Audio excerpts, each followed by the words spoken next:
Sessions कहाँ से start करें? देखें, लेट्स सपोज हम एक सिनेरियो बना के चलते हैं कि आप थेरेपीज और सेशंस अफोर्ड नहीं कर सकते, ना होम सेशन ना सेंटर्स में, ना आप लेके जा सकते हैं, ना अभी आप घर में सेशन लेने की कंडीशन में है, अभी फाइनेंस इस तरह नहीं आपको सपोर्ट करे। लेट्स सपोज ये सिनेरियो बना लेते हैं।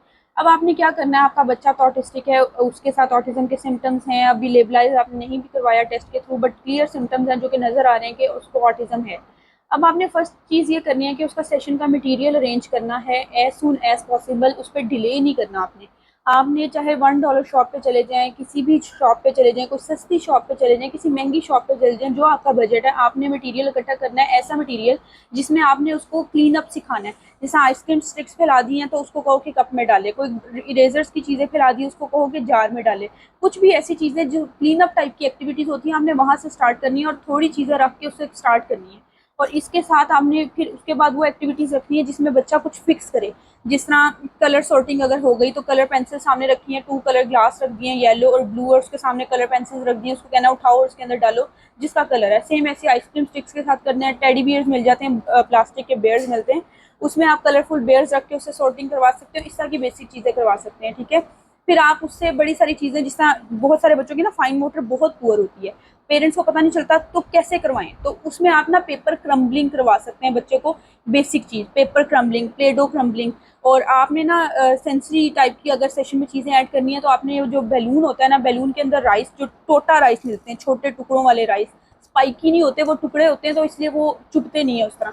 वो राइस उसके अंदर भर लेने, उसको एक बैलून और में कोट करके डबल करके उसको गिरा लगा के वो उसको दे देनी, वो एक सेंसरी बॉल बन जाएगी। फिर सेम ऐसी एक सेंसरी बॉल आपने स्लाइम के साथ बना लेनी है, वो भी बन गई। थोड़ा मेहनत करना पड़ेगा लेकिन आपकी सेशन की मटेरियल बन जाएगा। स्पीच से लेकर भी, ओटी से लेकर भी। स्पीच में अब आपने क्या करना है कि अगर आपके बच्चे को स्टार्ट हो रहा है, आप उसको ब्लोइंग सिखा सकते हैं, क्योंकि ब्लो करना ना बहुत सारे बच्चों के लिए बड़ा डिफिकल्ट होता है, उनको सिखाना भी मुश्किल होता है। तो आपने प्लास्टिक के गिलास में हल्का सा सोप, लिक्विड सोप डाला, उसके अंदर कोई कलर, फूड कलर डालने ताकि कलरफुल लगे, तो वो भी अट्रैक्टिव लगे। एक ग्लास उसके सामने रखें, एक ग्लास अपने पास रखें और ब्लो करके उसको बताएं कि ऐसे करो, वो साउंड भी उसको अट्रैक्ट करेगी और वो बबल्स निकल के भी उसको अच्छे लगेंगे। एक ये चीज़ हो गई। फिर टिश्यू पेपर, आपने छोटा सा टुकड़ा टिश्यू पेपर का लेके उस पर एक सर्कल सा बना देना किसी मार्कर से, रेड सा, येलो, जो आपको अच्छा लगता है। उसको ब्लो करना है, फूंक मार के उसको दिखाना है कि वो हिल रहा है, और यहाँ पे ब्लो करना है ताकि वो इधर उधर फूंक ना मारे, क्योंकि बच्चों को ना फूंक सीधी मारनी नहीं आती, वो सांस ले रहे होते हैं, फूंक नहीं मार रहे होते। लेकिन बोलने के लिए आपको सांस का सारा इन फूंकों के साथ बैलेंस करना पड़ता है, ठीक है। स्पीच की फाइल भी आपने ऐसे करके बनाना शुरू कर देनी है, स्पीच की छोटी छोटी चीज़ें बनाना शुरू कर देनी है। जिस तरह मोस्टली स्पीच के जो स्पीच थेरेपिस्ट होते हैं वो एक्शन कार्ड्स और इस तरह की चीज़ें बेसिकली रखते हैं। तो आप एक ड्रिंकिंग कार्ड और इस तरह के एक्शन कार्ड आपको प्रिंटर से बहुत मिल जाएंगे, एक्शन वर्ड्स के नाम से।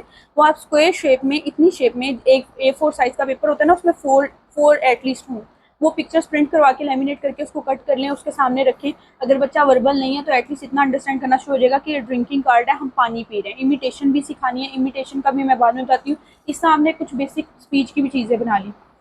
अब आपने इमिटेशन क्या होती है? इमिटेशन होती है आपके एक्शंस को कॉपी करना। अगर मैं एक बच्चे को कह रही हूँ ना कि डू दिस, तो वो इसको कॉपी करे, क्योंकि ये ज़रूरी है। जब हम एक दूसरे के एक्शंस को देख के चीज़ें करते हैं ना, तो हम कॉपी करना शुरू करते हैं। ऑटिज्म में ये मसला होता है कि बच्चा अपने सराउंडिंग्स को अटेंड ही नहीं कर रहा होता, वो देख ही नहीं रहा होता, वो आई कॉन्टैक्ट नहीं मेंटेन कर रहा, वो चीज़ों पर फोकस ही नहीं है। जब वो इमिटेशन सीखता है ना, तो वो बहुत सारे लोगों से डिफरेंट स्किल्स भी सीखना शुरू करता है। तो अगर वो नहीं सीख पा रहा, तो उसके लिए सबसे पहला स्टेप है इमिटेशन। कुछ बच्चे इमिटेशन में बहुत अच्छे होते हैं, कुछ अच्छे नहीं होते। तो आपने इस तरह इमिटेशन में ये चीज़ें डालना शुरू कर देनी है। फाइन मोटर का भी मैंने आपको बता दिया कि आप फाइन मोटर में प्लेट और इस तरह की चीज़ डाल सकते हैं। जो क्लोथ पिन होती है ना, आपने वो ला के वो भी उससे क्लिप करवा सकते हैं। मोटे मोटे बीड्स ले लें, बटन्स ले लें, उसको कहें कि इस बटन को उठाओ और इस जार में रखो, उस पेपर की, उस क्लोथ पिन से, ठीक है। क्लोथ पिन से उठाओ, उसके अंदर रखो। ये फाइन मोटर की एक ये एक्टिविटी होगी। अब आपने सब एक्टिविटीज़ के साथ साथ ना कोई री इन्फोर्सर रखना है। अगर तो आपका बच्चा इजीली किसी ऐसी चीज़ पे, जैसे जो बबल्स होते हैं पानी वाले, वो अगर ब्लो करने से वो हैप्पी हो जाता है, उसको कहें कि एक्टिविटी फिनिश करो, चलो फिर मैं ब्लो करूँगी। या कोई भी ऐसी एक्टिविटी जो उसको बहुत पसंद है, अगर एनिमल्स के साथ वो ऑब्सेस है, तो कोई एनिमल निकाल के रखें और हाथ में रख के कहें कि इसको फिनिश करो, फिर मैं आपको ये एलिफेंट दे दूंगी या कैट दे दूंगी या डॉग दे दूंगी, जिसको जो पसंद है। आपने जैसी एक्टिविटी फिनिश होगी उसको वो चीज़ पकड़ा देनी है। बच्चा इससे सीख जाता है कि अगर मैं काम फिनिश करूंगा तो मुझे रिवॉर्ड मिलेगा। और फिर सेकेंडली आपने क्या करना है कि अगर बच्चा किसी चीज़ में इंटरेस्टेड नहीं है, क्योंकि उसके पास सारे एनिमल्स उसमें बहुत खेल लिए हुए हैं, उसे पता है मैं नहीं भी लूंगा तो बाद में उठ जाऊंगा जब सेशन से, तब ले लूंगा, तो कोई टेंजिबल, वो भी ऐसा टेंजिबल जो कि बच्चे के हिसाब से हो। जैसे हाइपर एक्टिव बच्चों को मैं कभी भी मीठे पे नहीं लगाती हूँ, कभी कोई मीठा टेंजिबल नहीं रखती, उनके लिए मैं हमेशा सॉल्टी टाइप का कोई टेंजिबल रखती हूँ। लेकिन जो बच्चे ज़्यादा हाइपर एक्टिव नहीं है और मुझे पता है कि इनको अगर मैं स्मार्ट बीन्स मिलते हैं छोटे वाले, बंटीज नहीं होती, बंटी से भी छोटे साइज के होते हैं, अगर मैं वो एक एक दे दूंगी ना तो इतना कुछ ज़्यादा इफेक्ट नहीं पड़ेगा, और मैं लिमिटेड देती हूँ। कुछ बच्चों को मैंने कोकोमो पे रखा हुआ है क्योंकि वो बिस्किट सारा होता है अंदर, कोकोमो के नाम पे हवाई भरी हुई होती है, चॉकलेट के नाम पे। तो आपने उन चीज़ों पे ले आना है और हर बिहेवियर को ऐसे रीइंफोर्स करते रहना है। फिर आपको कुछ चीज़ें ग्रेजुअली नजर आएंगी कि बच्चा इंप्रूव कर रहा है, बच्चा स्किल सीख रहा है, बच्चा आपको सुन रहा है, आपको ध्यान दे रहा है, आपकी कमांड को फॉलो कर रहा है। ठीक है, और यहाँ से काम स्टार्ट होता है तो नेक्स्ट स्टेप पे जाता है। जब ये बेसिक काम नहीं हुआ होता ना तो काम आप जहाँ मर्जी से शुरू कर लें, काम नहीं होगा।